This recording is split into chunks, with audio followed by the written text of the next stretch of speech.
Apakah anak-anak muda dilibatkan saat revisi Undang-Undang TNI? Mereka seringkali hampir tidak terlibat dalam proses pembuatan keputusan atau kebijakan publik.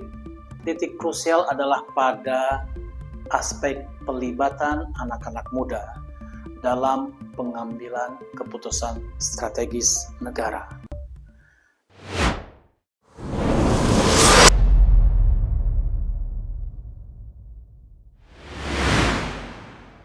Assalamualaikum warahmatullahi wabarakatuh. Di awal tahun 2025 ini, berbagai momen atau fenomena penting digulirkan secara masif oleh anak-anak muda Indonesia. Pertama, mereka menyerukan gerakan kabur aja dulu. Seruan ini, menurut seorang cendekiawan dari Universitas Airlangga, Profesor Bagong Suyanto, merupakan gejolak sikap anak-anak muda yang sedang tidak baik-baik saja di dalam negeri, sehingga mereka ingin kabur, mencari kehidupan di luar, pekerjaan di luar, bahkan masa depan di luar. Fenomena kedua, adanya gelombang demonstrasi Indonesia gelap yang dilakukan oleh ribuan mahasiswa dari berbagai kampus di tanah air. Suara anak-anak muda ini berisi kritikan terhadap pemerintahan Prabowo Gibran, diantaranya terkait kebijakan efisiensi anggaran, program makan bergizi gratis, hingga menolak cawe-cawe Jokowi dalam pemerintahan. Fenomena ketiga adalah video monolog Wakil Presiden Gibran yang menyoroti peluang bagi anak-anak muda Indonesia dalam periode 2030 sampai 2045, yaitu bonus demografi. Gibran mengatakan, kesempatan ini tidak akan terulang, di mana sekitar 208 juta penduduk kita akan berada di usia produktif, di mana generasi produktif, generasi muda memiliki proporsi yang lebih besar sehingga memiliki pengaruh signifikan dalam menentukan arah kemajuan. Masalahnya, pernyataan Gibran, seorang politisi muda yang kini memegang jabatan sangat strategis, yaitu Wakil Presiden, ini justru banyak dikritik oleh tokoh-tokoh muda Indonesia. Pengamat politik dari UIN Syarif Hidayatullah, Adi Praitno memberikan pernyataan keras. Adi menyatakan kalau pemerintah Indonesia yang notabene pemerintahan Gibran masih belum serius dalam menyiapkan generasi muda berkualitas untuk menghadapi bonus demografi. Berangkat dari berbagai fenomena di atas, wajar jika kita bertanya, apa gerangan yang dirasakan anak-anak muda terhadap situasi Indonesia saat ini? Lebih jauh, apakah situasi di dalam negeri betul-betul gelap, mencemaskan, sehingga mereka justru ingin kabur ke luar negeri, meninggalkan tanah airnya? Sebelum menjawab pertanyaan tersebut, sesungguhnya ada banyak anak muda Indonesia yang sudah dan terus berprestasi bahkan di tingkat global. Belum lama ini misalnya, majalah bisnis ternama Forbes merilis daftar 30 Under 30 Asia 2025. Dari 300 anak muda berprestasi di Asia, 25 nama berasal dari Indonesia. Artinya hampir 10% berasal dari negeri kita. Mereka adalah anak-anak muda di bawah usia 30 tahun dengan capaian inovatif dan fenomenal di berbagai bidang. Di antaranya bidang sains, bisnis, olahraga, dan dampak positif bagi masyarakat. Di bidang olahraga misalnya, ada Frederick Leonardo, atlet panjat tebing tercepat. Frederick sering memecahkan rekor dunia. Bahkan pada Olimpiade 2024 kemarin, ia mempersembahkan medali emas bagi Indonesia. Sebetulnya di luar daftar Forbes itu pun, beberapa atlet muda Indonesia telah menorehkan tinta emas di tingkat global. Ada Megawati Pertiwi atau Megatron yang sepanjang 2024 sampai awal 2025 kemarin menjadi bintang voli ternama di Korea Selatan.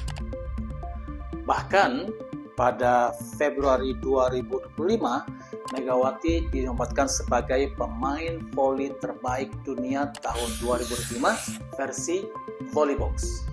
Ada juga Shafira Herfesa, pecatur muda Indonesia yang belum lama ini meraih gelar Women International Master atau WIM. Shafira yang masih duduk di bangku SMP setelah berjuang keras di Ulaanbaatar, Mongolia pada ajang Piala Dunia Catur 2025 zona 3.3 yaitu untuk wilayah Asia Timur dan Asia Tenggara, akhirnya memenangkan tiket untuk berkompetisi pada Piala Dunia Catur Perempuan FIDE Women's World 2025 di India Oktober mendatang. Itu baru di bidang olahraga.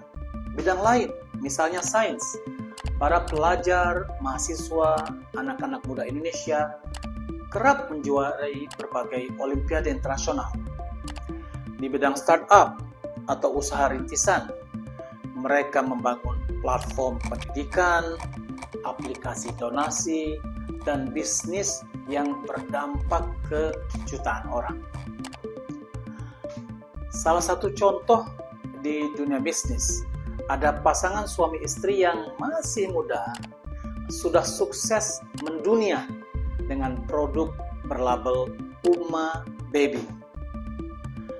Agung dan Tika, pasangan suami istri ini, pemilik bisnis keperluan bayi, sudah mengekspor produknya dalam skala besar ke berbagai negara, khususnya di Asia Tenggara, Asia Timur, dan bahkan Amerika Latin yang nun jauh di sana.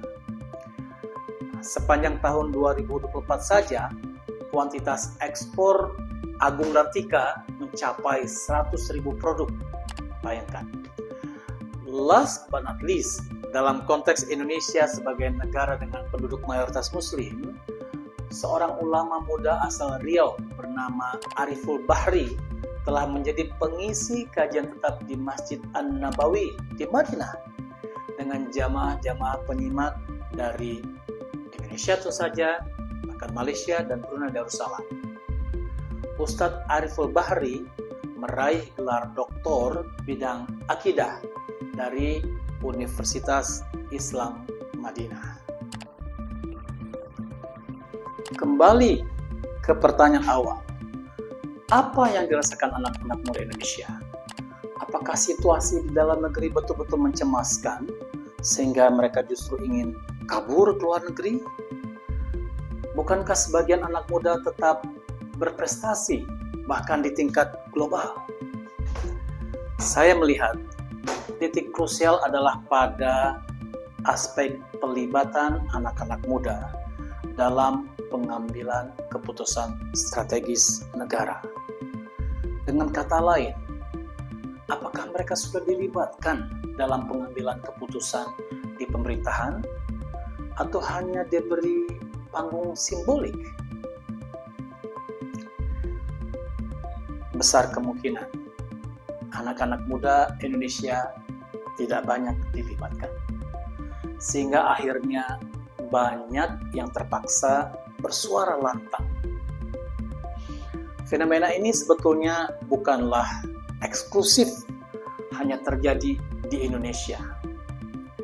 Menurut laporan PBB tahun 2023 yang berjudul Our Common Agenda Policy Brief 3, Meaningful Youth Engagement in Policy Making and Decision Making Processes, despite their numbers, young people remain almost invisible when it comes to participating in public policy making and decision making.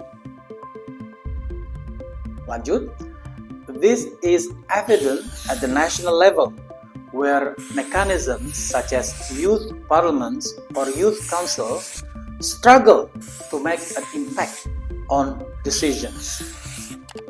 Artinya, sekalipun jumlah anak-anak muda ini besar, mereka seringkali hampir tidak terlibat dalam proses pembuatan keputusan atau kebijakan publik. Sebagai contoh, Apakah anak-anak muda dilibatkan saat revisi Undang-Undang TNI? Jika melihat demonstrasi mereka yang sangat masif, dapat dipastikan mereka tidak dilibatkan.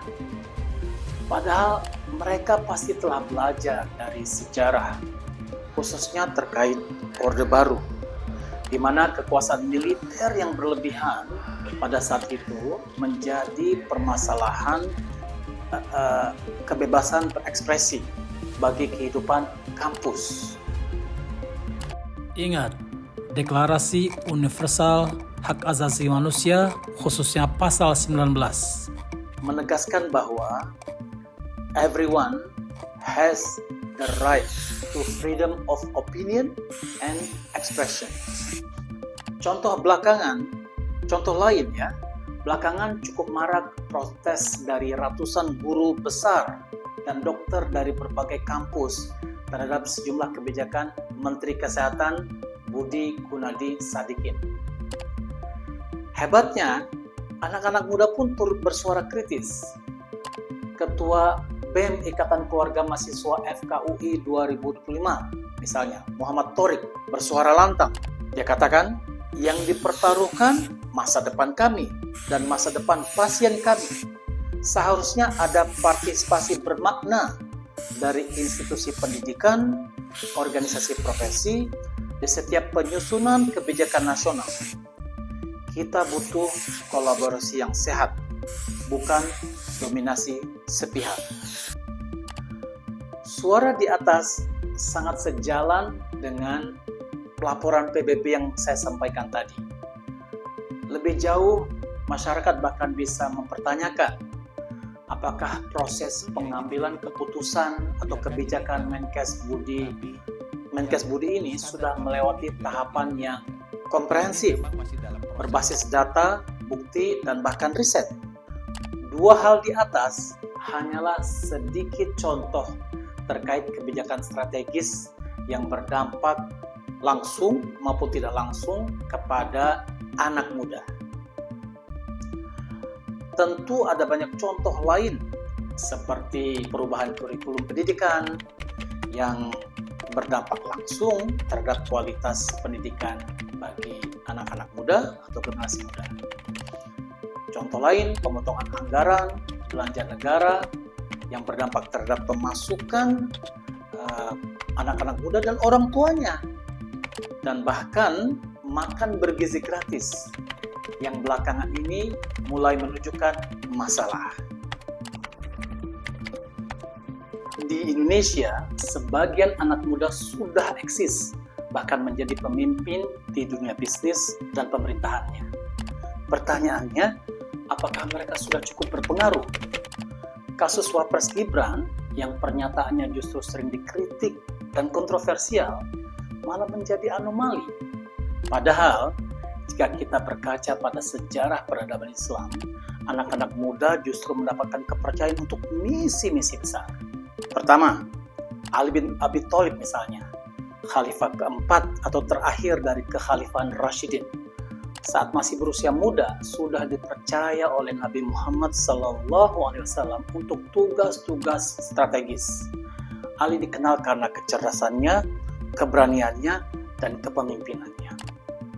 Kedua, Usamah bin Zaid, seorang panglima perang yang mendapat julukan terhormat Hibbu Rasulullah atau orang yang dicintai Rasulullah. Pada usia 18 tahun, ia sudah memimpin pasukan besar. Usamah dan pasukannya menjadi muslim pertama yang berhasil menyerang wilayah Bizantium atau saat ini merupakan gabungan antara Eropa Timur dan Asia Barat. Ketiga, Muhammad Al-Fatih, seorang sultan muda yang cerdas. Pada tahun 1453, saat ia berusia 21 tahun, berhasil menaklukkan Konstantinopel atau saat ini Istanbul. Konstantinopel pada masa itu adalah kota paling kuat di dunia, the most powerful city. Para pemimpin Indonesia sesungguhnya sangat menghargai peran dan eksistensi anak muda. Bung Karno, Presiden pertama Indonesia, pernah menyampaikan pesan kuat dan menggelegar. Berikan aku 10 pemuda, akan aku guncang dunia, kata Bung Karno. Presiden Habibie, sang bapak teknologi, menekankan bahwa masa depan Indonesia berada di anak muda. Presiden SBY juga pernah mengatakan, anak muda adalah pemilik masa depan dan mereka harus mulai disiapkan dari sekarang. Bersama ruang podcast Bicara Global Indonesia, Dunia, dan Anak Muda ini, kita akan angkat berbagai kisah inspiratif anak-anak muda Indonesia di tingkat nasional, bahkan internasional. Namun, di podcast ini juga kita akan tampilkan, sajikan aspirasi anak-anak muda Indonesia, sikap intelektual mereka, pandangan kritis mereka, bahkan demonstrasi mereka, agar didengar para pengambil kebijakan. Silakan jika Anda ingin mengusulkan nama-nama anak muda yang bisa kita tampilkan melalui forum ini dalam bentuk wawancara atau tema kebijakan atau isu yang layak diangkat. Karena ruang ini adalah ruang bersama kita untuk Indonesia yang lebih baik. Anak muda Indonesia siogianya bukan hanya harapan.